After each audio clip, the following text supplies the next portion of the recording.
Hi, my name's Darren. I'm a Christian minister. I'm also an ally to the LGBTQ plus community. And I know what some of you are going to be thinking. Well, what about Leviticus 18:22? You shall not lie with a male as with a woman. It is an abomination. And in actual fact, Leviticus 20:13 says much the same thing and gives it the death penalty at the end. Well, here's the thing about this. There's a couple of reasons that I don't think that this verse applies to loving same-sex relationships today. The first is the fact that a literal translation would be, and with a male, you will not lie the lyings of a woman. It is an abomination. You shall not lie the lyings of a woman is not an easy phrase to translate to the extent that it literally only appears in Leviticus 18:22 and 20:13.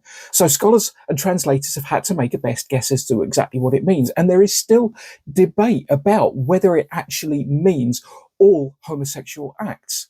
And it has to be pointed out that it only mentions men. It does not bring up women at all, doesn't bring up lesbians whatsoever in this passage.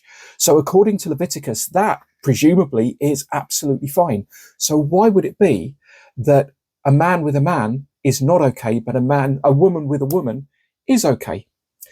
Well, I think we need to look at the last words that is often translated as abomination or detestable, and that is toiva. Toiva is literally talking about being outside of the boundaries, outside of the cultural norms.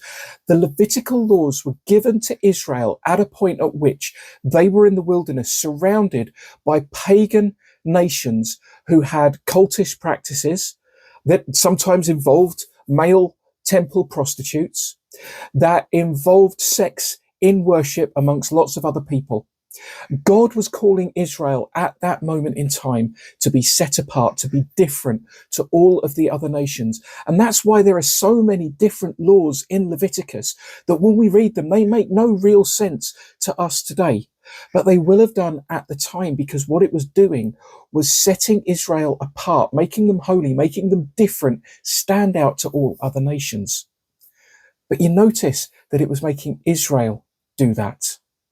These are laws that are given to Israel at this point in time. They are not meant to apply to Christians today. None of them. Otherwise, we wouldn't be eating shellfish. I would be stoned to death for wearing mixed fabrics as I am at the moment. A whole lot of different things. The argument that there is some sort of extra holiness code that is kept somehow is tenuous at best. We're told many times in the letters of Paul that it's not by the law that we are saved, it is by faith in Jesus Christ, and that Christ himself is the fulfillment of the law. He said that. He said that he came to fulfill the law. We need to look at the laws of Leviticus through the lens of when and why they were written. They were written for a specific people at a specific point. If we can happily look at an awful lot of these laws and say they no longer apply to us, then we should be able to do the same to these two verses in Leviticus.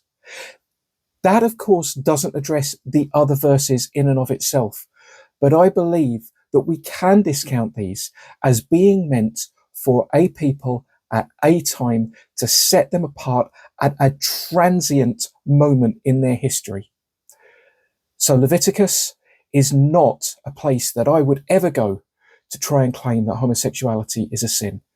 And now I hope neither would you.